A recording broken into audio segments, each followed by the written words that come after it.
Alright guys, we're back, episode 4 now. It's pretty crazy, it's already episode 4.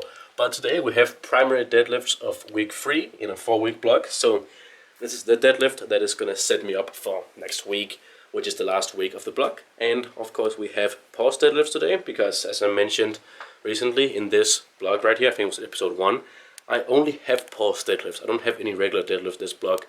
And it is to load limit me a little bit while still being pretty specific, because my pause deadlift is very close to my regular deadlift. So today I hit a PR body weight of 97.65, which is pretty cool. I have matched it before, so it's matched PR body weight, but the body weight is still going upwards, which is exactly what we want to. I'm going to have a call with Solfessor tomorrow where we're going to talk about exactly the plan for that, because it is starting to slow down a little bit, I think. I'm going to have to look a little bit of the average over the last couple of weeks for that. But I think it's slowing down slightly. And if it is, I don't think it's that big of a deal, because I'm making really, really good progress right now. I'm probably the best that I've made in over a year or 2 years. So yeah, pretty crazy.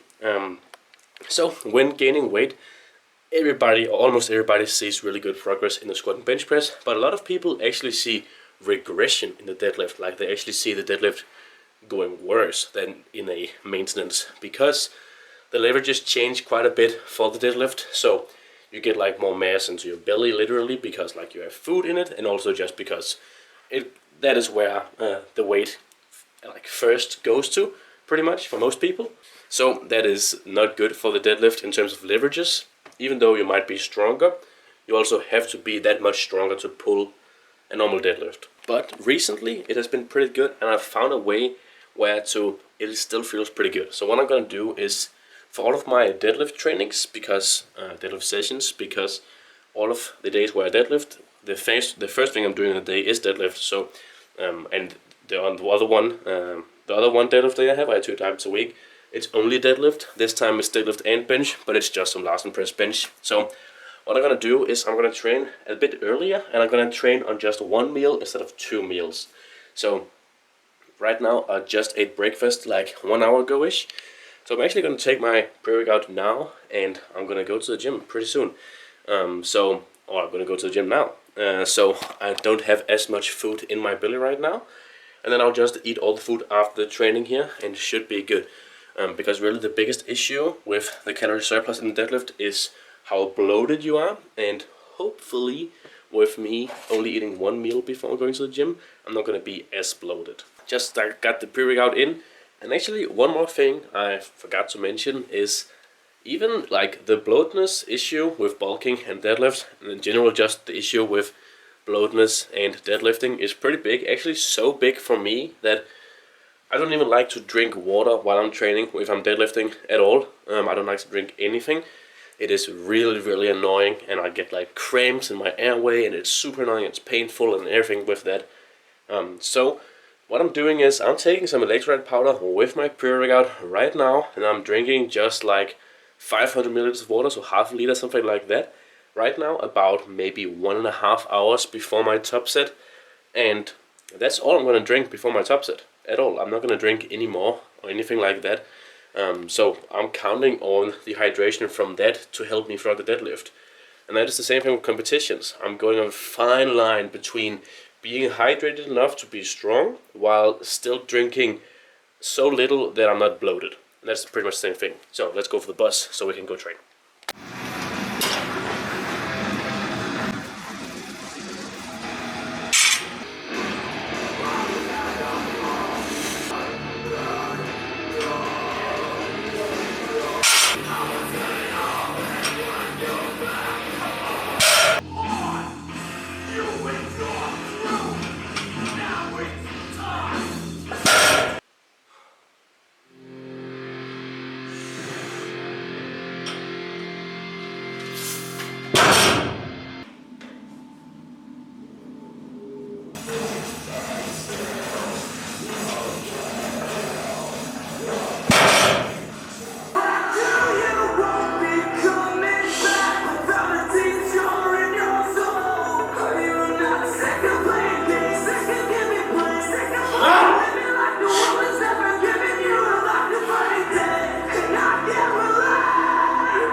I'm alone in the gym, so I decided we could probably still do some talkings in between the sets here.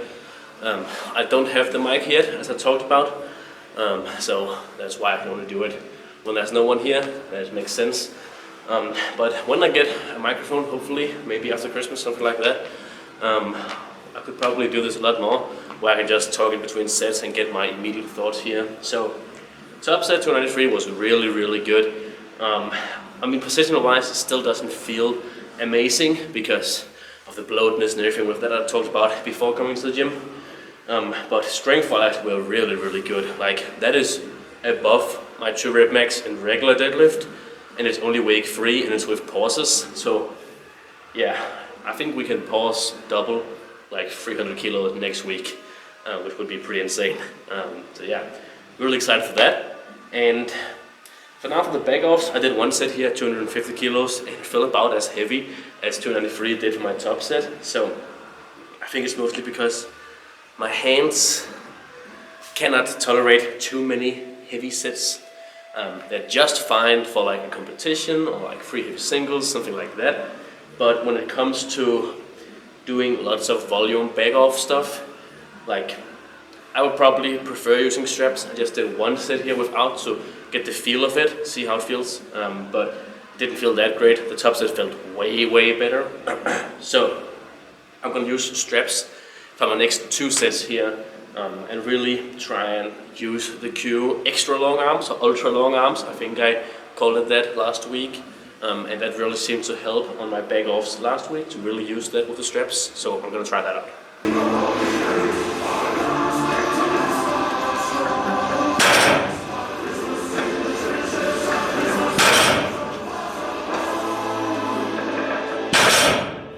So deadlifts here didn't feel amazing.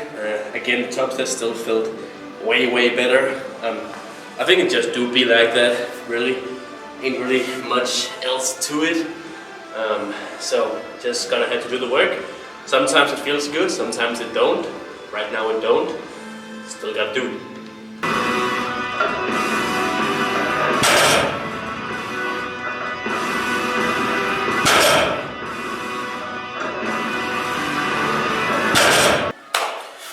Next up, we have bench press and Larsen press.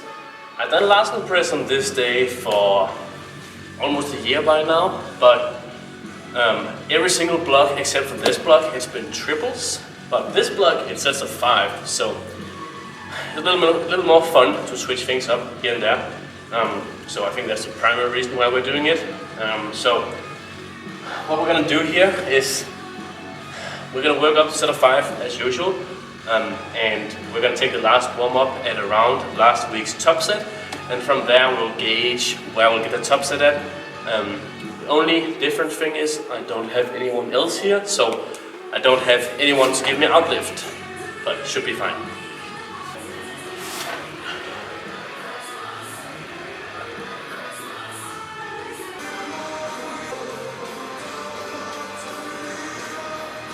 Almost forgot, now we can drink water again, because being a little bloated in the bench press is not the end of the world.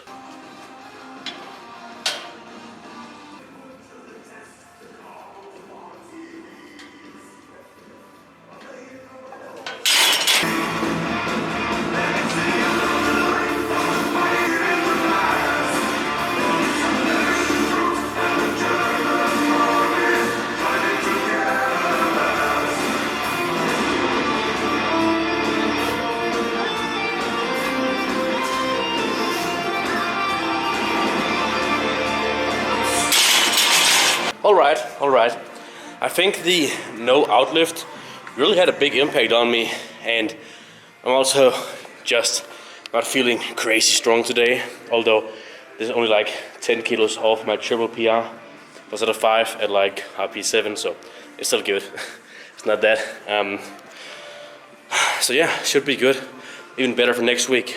So even on a half bad day, PRing like this, the bulk is bulking.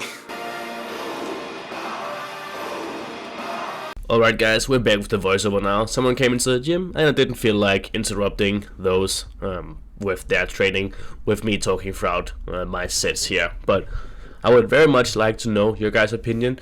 If you prefer the voiceover, prefer the talking inside the gym, or prefer a little bit of both, or whatever, because I really enjoy both, and I think maybe there is some value to doing both things and get the perspective inside the gym and also after the gym here. But anyways, we had the last press. It was pretty good. Not like amazing or anything like that, but still PRing, still gaining strength pretty much every single session. And here we have some leg curls. I'm almost at maxing out the machine here. I need one more thing to max it out for a set of 12. And the goal is to be able to get like 3 sets of 12 with the max. And I would say it's alright, somewhat clean form. Could definitely be better, but could also be a lot worse. So yeah, would be cool to be able to do 3 sets of 12 with very clean form on a full stack here.